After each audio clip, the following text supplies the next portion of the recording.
Beyond the Great Firewall is where we show you the stuff that China's trying to cover up, but it's on their internet in China, and they don't want the rest of the world to know about it. Yeah.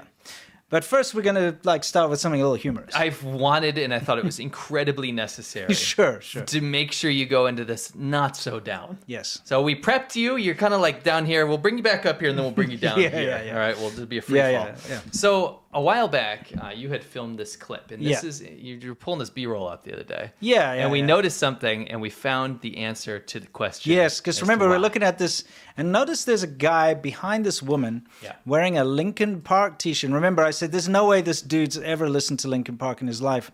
And then we both remembered... Because it's not that popular. No. Especially... Maybe in Shanghai. They had one show in Shanghai. Yeah, especially not in, the dude who's dragging the broken bits of electronics around the back alleys of Huajianbei. He's not the kind of guy who's rocking out to Linkin Park. No, that's more, you'd have local Chinese music, techno, like Chinese happy hardcore, techno, that kind of stuff. Yeah, exactly. So anyway, the fact of the matter is, I was saying, I saw these Linkin Park t-shirts all over China. Yeah.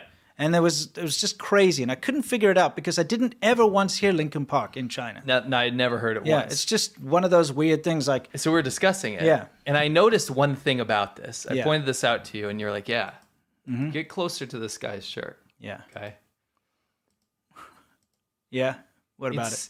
Only this specific, because there's hundreds of Linkin Park t-shirt designs, right? It's only this specific one about always. It's some tour, Minutes to Midnight. Minutes to Midnight or something. Yeah. It says Minutes to Midnight Linkin Park, right? And it's only that shirt. Only that shirt. It's only that shirt and variations of that design. Yeah. So it's like, why are people promoting this so much, especially when Linkin Park was banned? Yeah, they're not allowed to go to China. Yeah, in China after 2011 because they opposed to the Dalai Lama. And I took this particular footage, I probably took around about 2017, 18. Okay. Oh, yeah, it was 2018. We looked it up. Yeah. I took this particular clip in 2018. So Linkin Park's not allowed to go to China. Minutes to Midnight album. That's right. That's right. All right. So why are they wearing Linkin Park t-shirts everywhere if it's banned? They're banned in the country. So a fantastic Wired journalist, that magazine Wired or whatever, tech magazine, went to China to figure it out. Yeah. Right. And he or she became obsessed with this. Okay. Right? I was trying to read that guy's t-shirt. Yeah. What did that one say? I couldn't see. It was too blurry. Oh, man. I thought that would have been kind of funny. Yeah. Anyway. Because there were variations of it which said KNKIN Park. KNKIN Park. And this started going viral on the internet. People were like, why are Chinese people wearing Linkin Park and KNKIN Park t-shirts? You can pause it there first. Okay. Sure. So he or she's like, I got to go to China to figure this out. Scrubbed everything, went to all the knockoff markets and everything, trying to ask people, figured out, maybe they go on Taobao and find out these suppliers and stuff. Yeah. Turns out it's a combination of, it's called third-party manufacturing or something. So basically what'll happen is a manufacturer in China will get an order, say, I got to make 10,000 Linkin Park t-shirts or whatever. Yeah.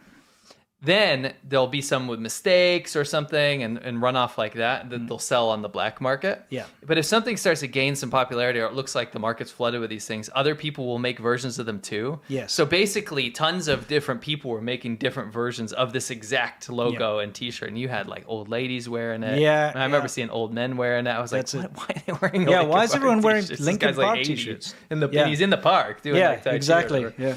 And so it was this combination of knockoffs and this weird everyone's doing it, so everyone else is going to do it. It's pretty funny, and it still persists. Yeah, it still persists today. I mean, this is also another warning. If you're getting anything manufactured in China, you kind of end up undercutting yourself as well. Yeah. Because, for instance, Nike factory will make Nikes, but then they also make the same shoe without the branding on it, in the same factory, and then they just sell it as their own product to the local market. So they take over the Chinese market. Yeah, I won't say the brand because I mean, this happens to so many. But there's one specific brand that was making a very expensive article of clothing, and what those people were doing in the factory is when the factory was done for the day, they'd go and manufacture more of the same thing and either make something about it a little bit different or take some for themselves and sell it for way, way, way cheaper. Yeah. So it's the real thing, but it's not. Yeah. It's from that factory. It's made in the same factory by the same people. Yeah, but not for that brand, right? So it's interesting. Yeah. It happens a lot. So that explains away the Linkin Park t-shirt phenomenon, which is still big in China. Yeah. KNKIN Park, dude. KNKIN Park. Now this, what you're looking at here is a Tiger 4x4, which is a Chinese armored vehicle. And, Bolivia recently had an attempted coup. I don't know if you guys know about that or not, but 2 days ago or something. So the military stormed the parliament, or I guess the government building with these, armored vehicles which they'd purchased from China. It looks so derpy. What is that? Not the people, the vehicle. I can't see the people. It's a Tiger 4x4 is what it's called. So what is it? The windows look ridiculous. Yeah, it looks like there's space does it have a target on it? It's like, shoot here. This is where the man is. Yeah, maybe that's their military symbol. This is where the driver is. Yeah. So anyway, they were on their way to the coup, and one of the vehicles, as you do, armored vehicles, the wheel hit the curb. Okay? Let's see what happened. I'll get out of there for a second. So this vehicle, the wheel hit the curb. And the tie rod snapped. Oh, I see it straight. See that? Yeah, see one wheel's off to the side, one wheel straight. Now, here's the thing. If you have an armored vehicle, it's supposed to be tougher than, like, let's say, a Honda Civic. Yeah. But it's not if it's a Chinese armored vehicle. Because if you hit that curb... in the war. Yeah, exactly. If you hit that curb in your mom's Hyundai, you might bend the tie rod, but you're probably not going to break it. You'd still be able to drive off, okay? But they couldn't. They couldn't fix it either. Chinese military vehicles... Yeah, that's break kind of... their tie rods when you curb them. Yeah, when you hit a curb. So just so you know... Don't buy Chinese military hardware. I'm sorry, but my Toyota wouldn't even break if it did that. Remember we fixed that Toyota MR2 that had been T-boned? Yes. And the entire tie rod had bent. It was like it got hit at high speed, but we could still drive it. I just needed to adjust it. It was we could fine. drive it. Yeah, and I replaced it eventually. It's gone now. Yeah. It doesn't matter. Yeah, I mean, just saying, okay? No need to dwell. No need to dwell.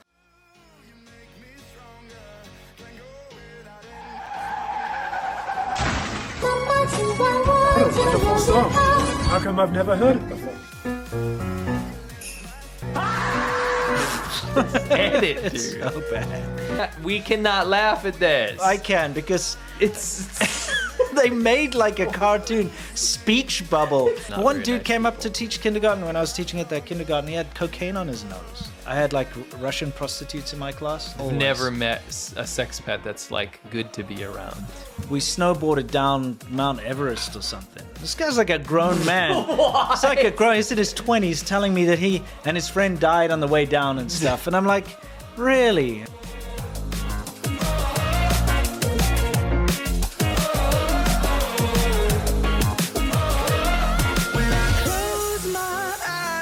Almost singing.